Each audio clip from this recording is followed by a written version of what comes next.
Hey guys, welcome back. If you're new here, let me know what you think. I guess I'm really new to this, so let me know what you think. So this video, I want to talk about the Ancient Egypt unit study that we're doing. I kind of broke it up into different books. So pretty much I'm going to go over the books that we're using right now.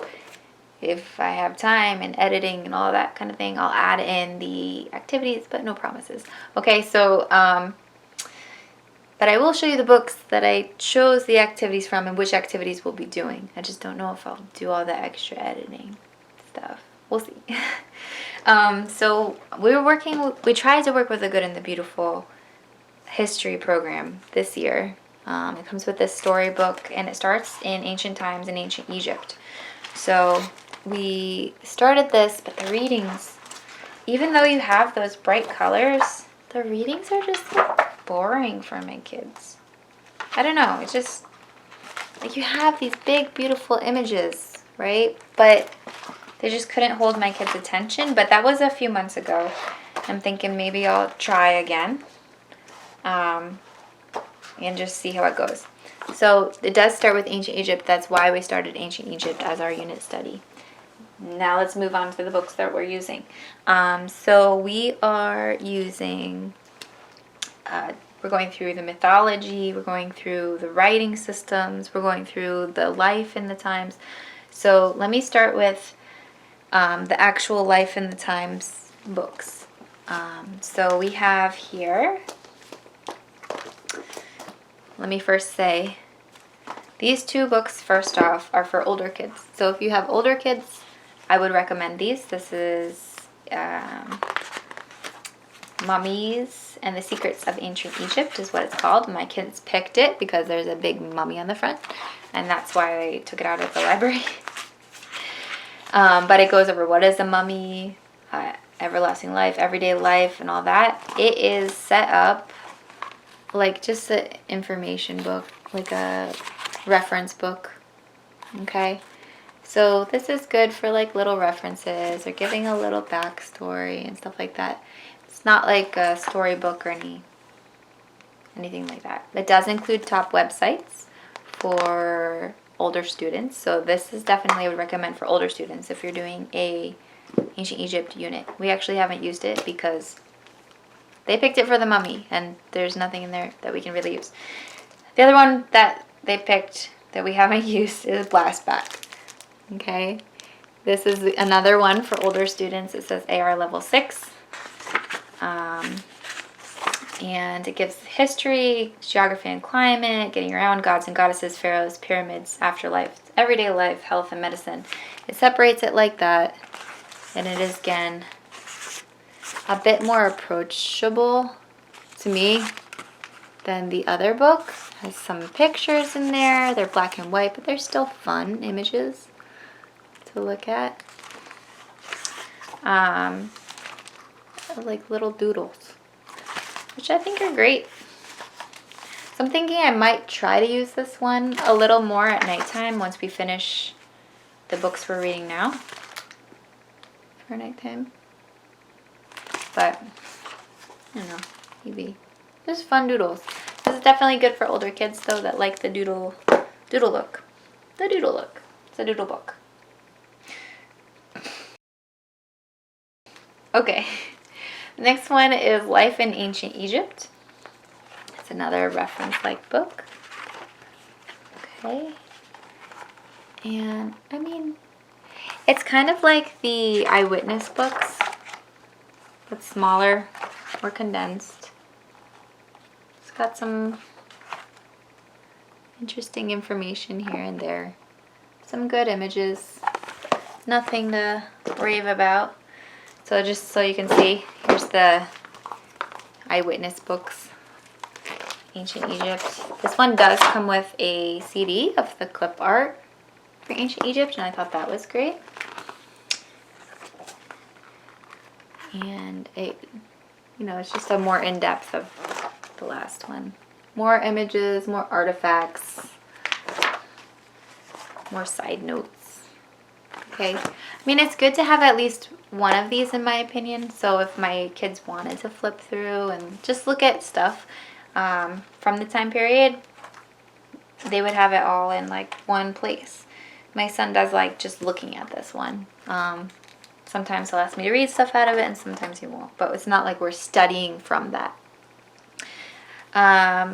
One that I found good for kids was the Mummies, Pyramids, and Pharaohs. So I'm talking about younger kids now. Like my kids are almost kindergarten and first grade. Well, going to be second grade soon, in like 6 months. I don't know. We homeschool year round, so it's hard to tell. So this one's for younger kids. My youngest is now 5 years old, so he'll be starting school in about 6 months.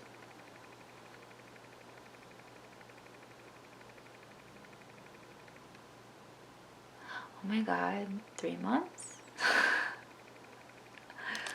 Oh man. So like we're doing preschool stuff right now, so it's not like he starts school. Like it's just going to continue for him, but technically he will be kindergarten in August or September. We usually start in September, so we say 4 months. But this one's good for his age and my older one, son who is 7 years old. There's a lot of pictures.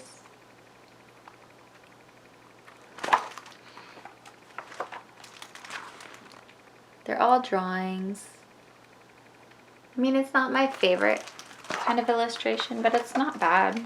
It does the job, you know. Go. So nice, big, beautiful pictures. Small amount of words that they can handle at the bottom.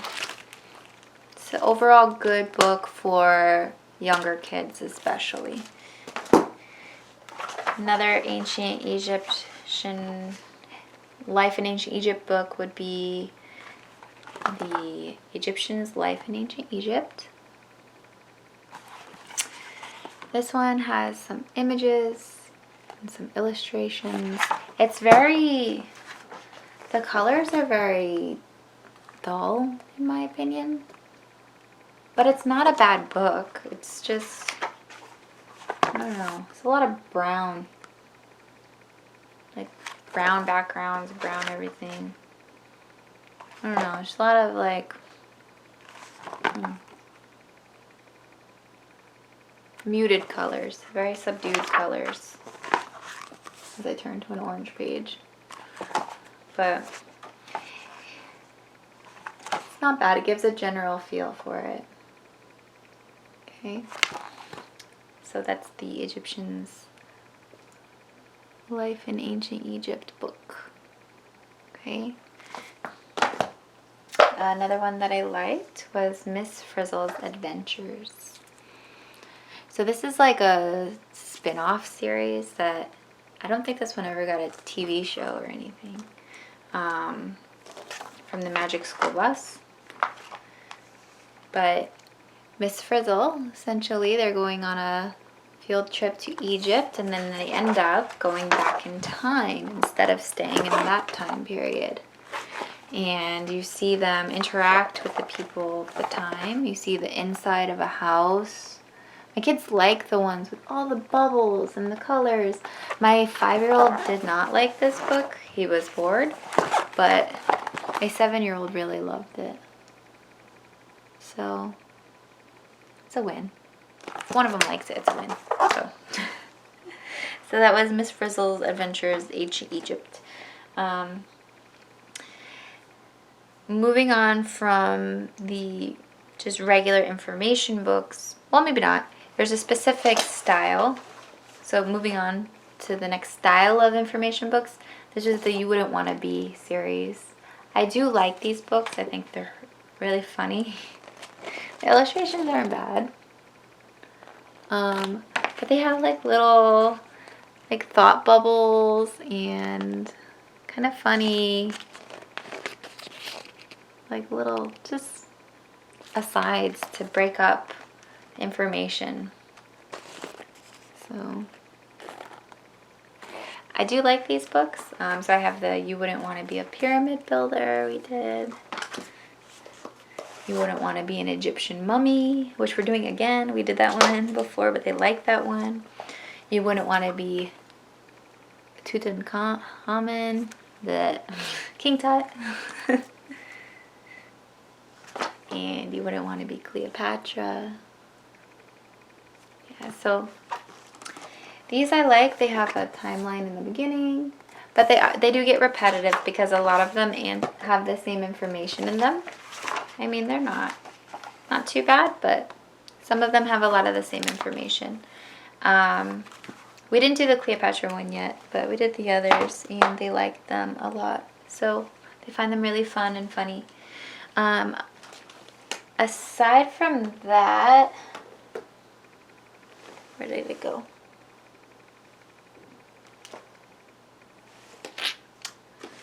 Oh, here it is.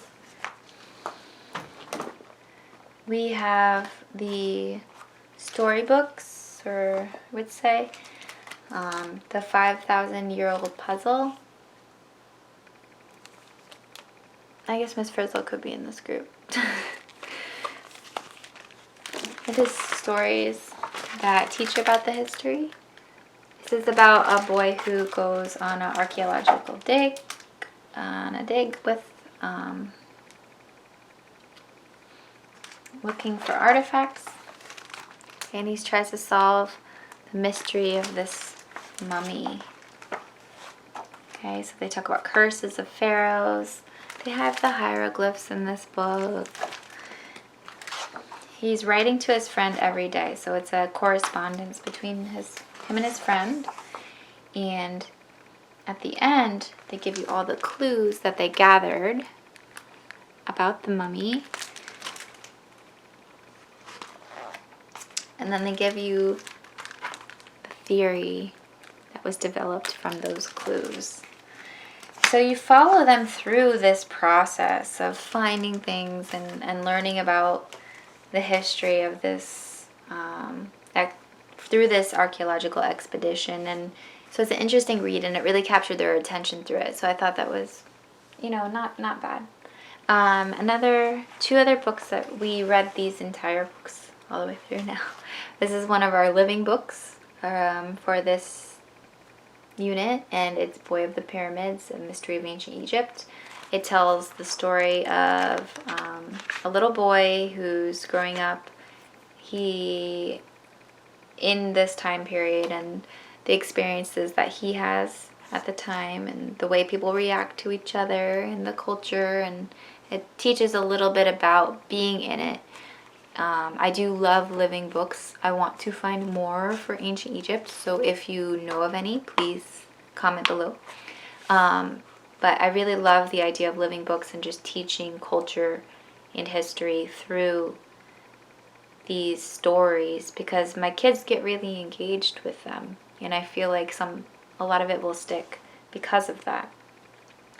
So it's about a friendship between an Egyptian nobleman's son, Kafe, and Sari, who is a slave girl from the Sinai region. I hope I'm saying that right. So you learn about what it's like to live next to the Nile, and you learn about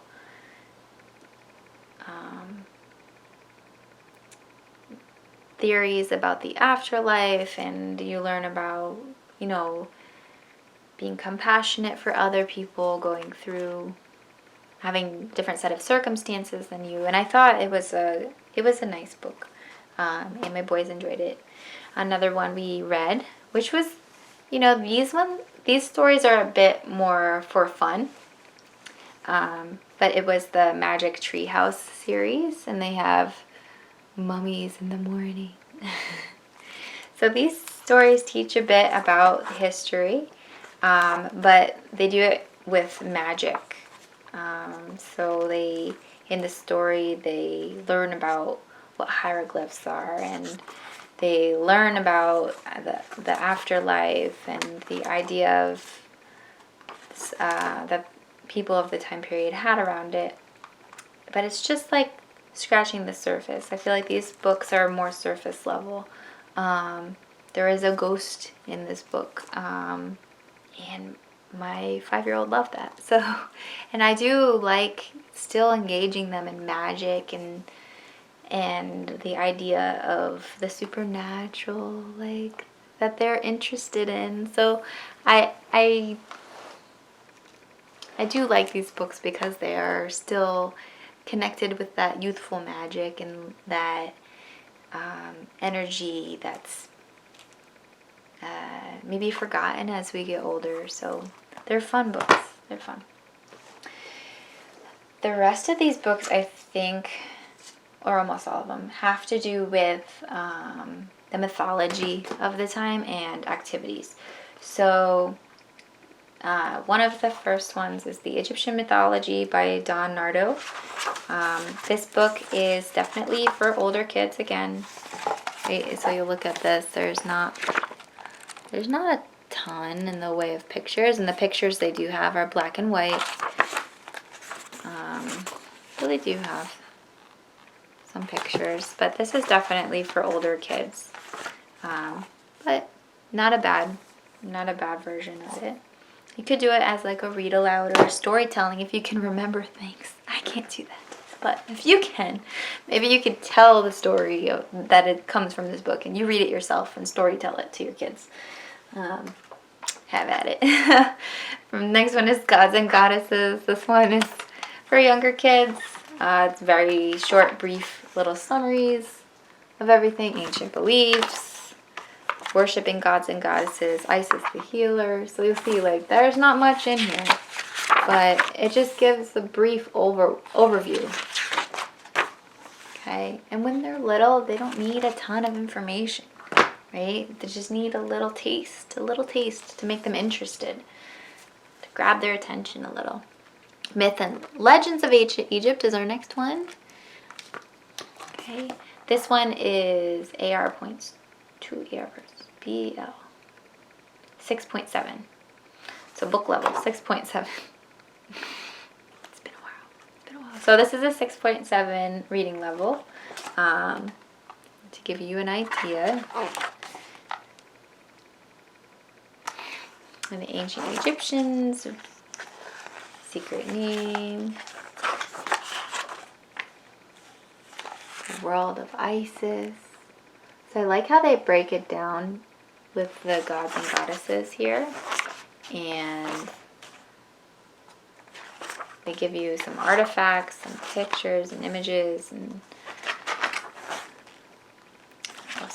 the births of Osiris, Isis, Nephthys, and Seth. We have the game here. What is it called? Senate, I think. Senate. Is it called Senate? I think it's Senate.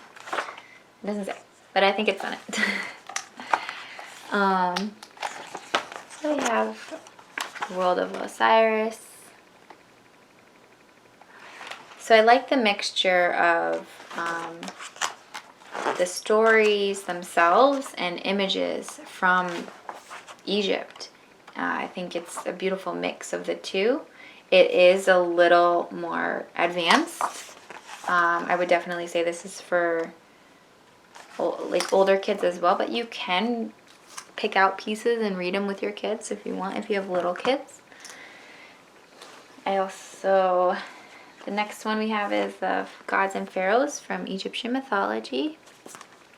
This one's nice because it has a full page image for every story. They have beautiful images, like gorgeous images. The Eye of the Sun. Here's the story of the Eye of the Sun, right? But look how long the story is with not much in the way of pictures. This is definitely harder for my younger son to get through. My older son is getting used to it, so it's not so bad for him. But every, I would say, 6 pages at least, maybe not. So at least one per story. There's a really big, beautiful color image, which is rare for these stories. I don't know why. Need more images, guys. More pictures. Picture books about Egypt and mythology. So if you know any of those, let me know. So, a little bit scary, that. Look at that guy. So there's that too. Okay, so definitely read these before you read them to your kids, just so you're not walking into something that you're not prepared for. Ancient Egypt, Tales of Gods and Pharaohs. This is my kid's favorite mythology book. And it's a lot of fun. I don't blame them. This one has a lot of images. Okay. It's got a lot of images. And they love the bubbles, guys. Jeez. They love the bubbles. Have a dialogue between the characters and the story underneath. It's just so much fun to them. Then at the bottom they have a little running strip of this cat's experience. And it's pretty cute also. But yeah, this is probably my favorite for mythology for my kids because they like it the most. And it makes it easier to read it and talk about the stories and get through it. So that was one of their favorites. Traditional Tales from Ancient Egypt is another one that we looked at. So it looked like this, sorry. Traditional Tales from Ancient Egypt. And this one has a lot of really beautiful images as well. So this one has a bit more images than the Gods and Pharaohs from Egyptian mythology book. This one's every couple pages, so it'll have something. So here's a page with not much. And then they'll have one on the bottom. Then they'll have a full one again. Okay, so every few pages you're getting, if your kid is one of those children that still wants the visual while they're reading, this one's easier to read. So we read some of this one. This one goes over better than the, so if you're picking between this one and this one's better for younger kids. Okay. And the last, I think, mythology book that we have is The Star Bearer. So this is a creation myth from ancient Egypt. So this is really beautiful images. And it tells the creation myth from ancient Egypt, but my kids have such a hard time understanding the story. They're like, what the heck is going on? Like, I don't get it. To them, it was just like, what? They didn't see any of the connections, or I don't know. Just kind of like, whoop, over their head. So, the pictures are pretty, but it's kind of an book for me.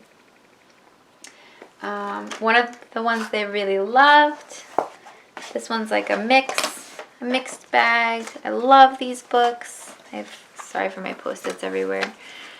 This is the Ancient Egypt book. Oh, I don't think you can get this new anymore. And if you can, let me know where, because I bought this used and it's all beat up. But we love these books with the little secret messages hidden inside of things and things that open up.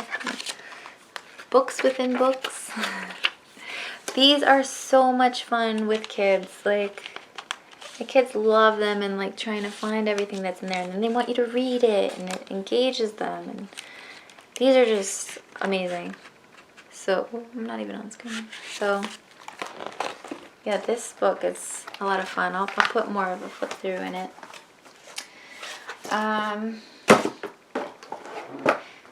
Then we're moving into our activity-based books. So let me talk about a couple activities that we're going to do.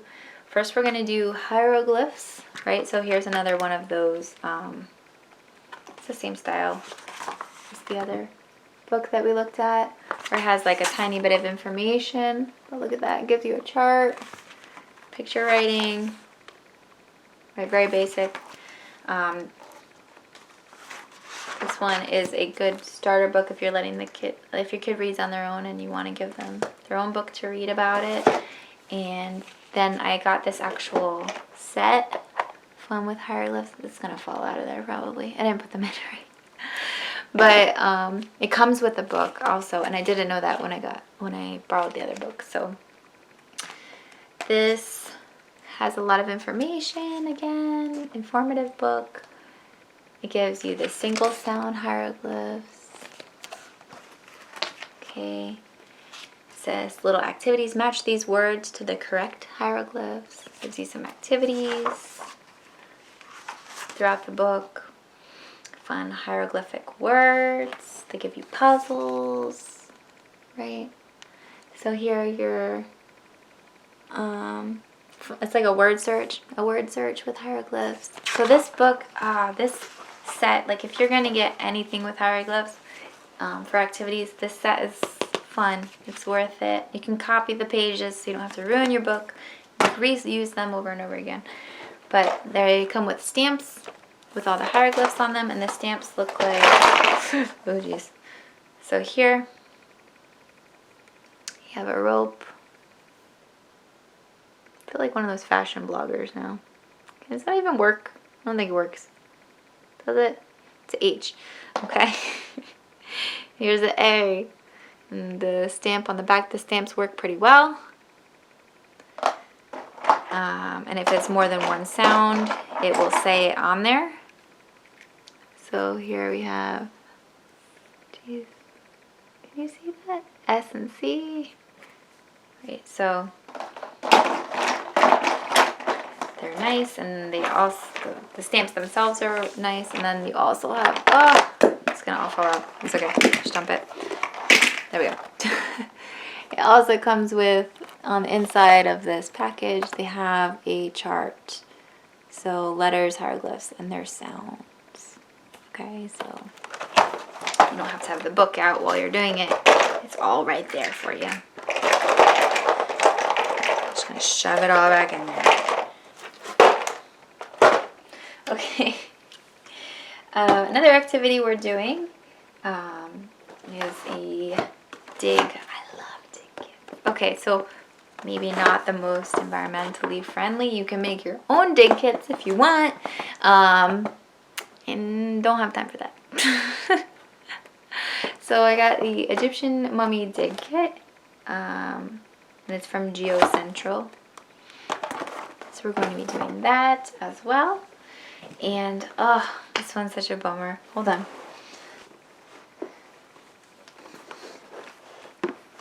Okay. And the next I got this activity, this Our Amazing Mummy kit. Okay, I wanted this kit so bad because it looks so awesome. So I got it off of eBay because they don't make them anymore. And my thing came missing the most important part. I'm missing the mummy mold. Oop, right here. So now I have to make my own, I guess. Darn it. I mean, I can make a mold. It's not a big deal. Just use some clay, but like, still. And I tried to contact them and say I wanted a refund, and that was a interesting process that didn't work. So now I have half a kit, but it comes, if you do get the kit, it comes with the mummy mold and the mummy coffin, sarcophagus, the painting kit, and the mummy mask that you can paint. So it comes with all of that. And I think it comes with plaster. Yep, plaster pack as well. So if you can find one used that's not open, I mean you find one online that's not open and used and missing pieces, it could be a fun activity to do with your kids. Last activity is that you would have to put together yourself, and the activity books that I used to find these activities we're doing. So the first one is more kid friendly, right? But the Ancient Egypt Come and Discover My World. They have, this is level 5.2 for kids, and It's another information book. So this one and the next one have a lot of information about ancient Egypt. So if you want to skip all that other stuff for information about living there, and this could be your new best friend for your ancient Egypt unit anyway. But let's see, they say, so they have an activity here where they show the headrest that people use and how you can build it yourself. Then they show the inside of a home. Okay, they have snacks you can make. I think there's only one actually. Make it sound like it's plural. I think there's only this one, but I could be wrong. Sticky fig treats in here. If you want to make some sticky fig treats, we're doing that one. Also, they have a spinning top. I'm just going to show it to my son. It's super easy to do. It's just with clay and making it the right shape, letting it dry, and painting it. So that'll be a really easy one to do with him. They have the hieroglyphs in here. If you don't want to get the hieroglyph set and you want to do that on your own. They have a sistrum, make a sistrum, which looks like fun. Don't know if we'll get to that one, but possibly. They show you how to make a mummy mask. A lot of these are pretty basic, but that one's a good starter if you want one that you can just kind of give to your kids and let them do. That one's a good one. Another one is the Step into Ancient Egypt. This one also is very, very informative. Kind of like the eyewitness books with the amount of information you'll see here. But, I think this is better than the eyewitness books because not only do they have all the information that you could need and pictures of artifacts and all of that, but they also have activities on the bottom that go along with it to reinforce what you're learning. So there's the crown. Here they show you how to make an Egyptian house. So they have all the measurements there, so you can practice. Oh, geez, wrong side. You can practice measuring, which could be your math for the day, guys. Think outside the box. Then they have plaster, and then they paint it. So I mean, but that's something that they could have to play with for a while, and especially if you have more gentle children, they might really enjoy having something like that they built to play with. They have the how to make a pyramid too, if you wanted to do that. That's pretty easy. Canopic Jars. This one's a little more tricky. I might help my son make the head for that one. They have the eye. Ooh, the eye of Horus, right? So, and they have the Egyptian funerals with that, when the symbol was used. So, yeah, they even have recipes. This one is a cake that would be made in Egypt, I guess. Yeah. Talks about the palace bakery. Egyptian pastries were often shaped in spirals like these. Others were rings like donuts, pyramids, and discs like cookies. They show you what it looked like, and then they show you how to make your own. So, like, how cool is that, right? It's connecting the information to something you can make yourself. This is my favorite, probably, out of all of the... Like, if I had to pick one information book and one activity book, this would be it. Because it's creative, and these are activities that I haven't seen on Pinterest, right? These are activities that are not as common, right? Everybody knows about the, like, make the clothing and the headdress and the I don't know what else. I'm tired. It's getting late. Oh my god, sorry. So, but like, they show you how to make a game, right? This snake game, Menhen, was popular in Egypt before 3000 BC. They show you the game and then they show you how to make it. Like, so cool, guys. So, yes, if I had to pick one for lifestyle, activities, all of that, this would be it. this would be that book. Last one, I think. Oh, what time is it? Okay, so last one is Pyramids, 50 hands-on activities to experience ancient Egypt. And you can see I have a couple tabs here for activities that I thought were worth trying out with my littles. This had unique activities as well. So just like the Step into Ancient Egypt, these are activities you wouldn't see everywhere. It does give you some background information about, so this one's showing you the river, Nile, and a map of it, talking about the yearly flooding. But look, there's no color, there's no pictures of artifacts or anything like that. That's the downside, but the activities are really creative, right? So here it has create a miniature ancient Egypt. They show you how to make your own. You're going to make your own land.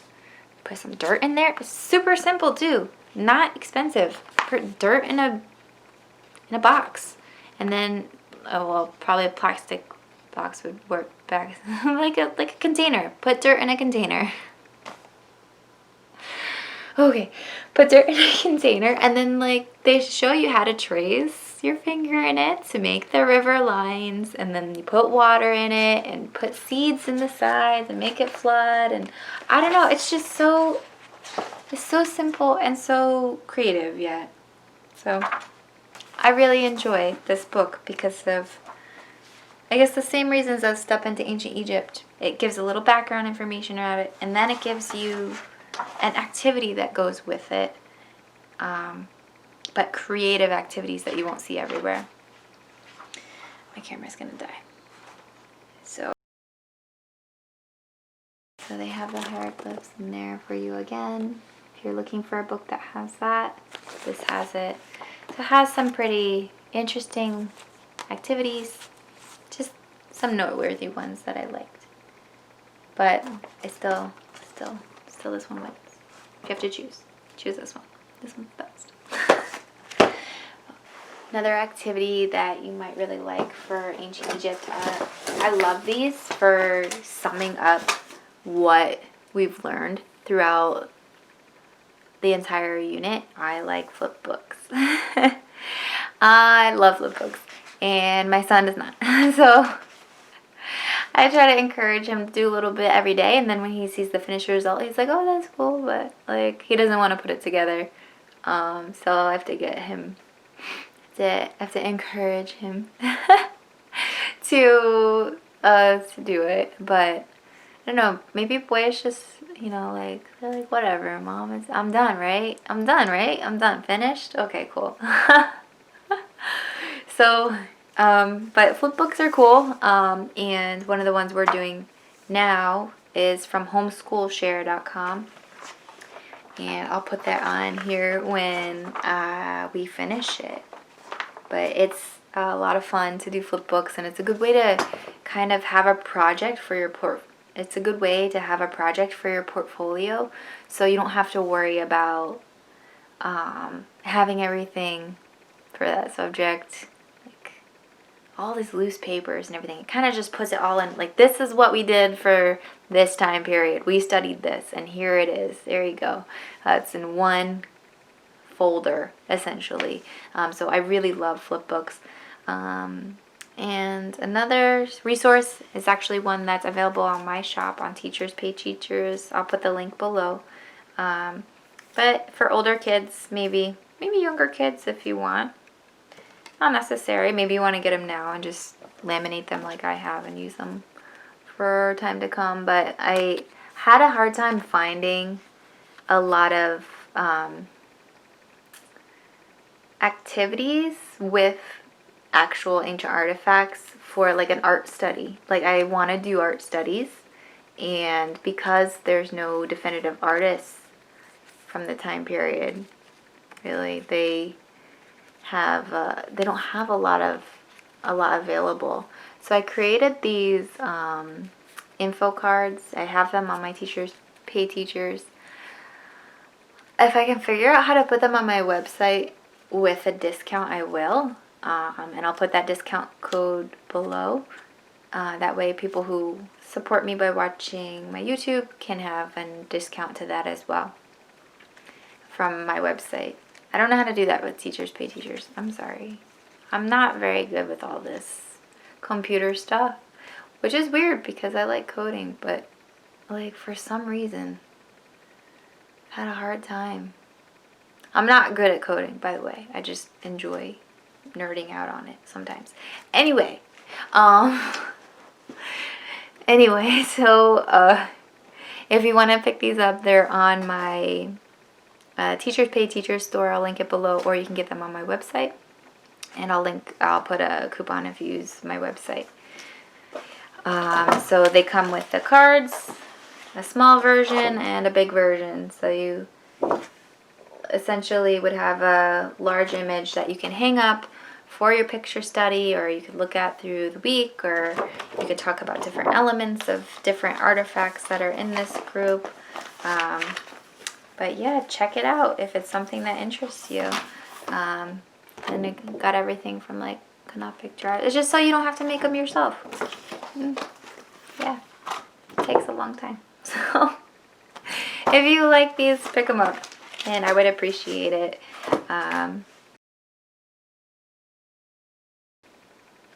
But thanks for all the support and everything, guys, and I would love to see you back here again and to really build a community around helping our children grow through a very supportive environment. So comment below, like, subscribe.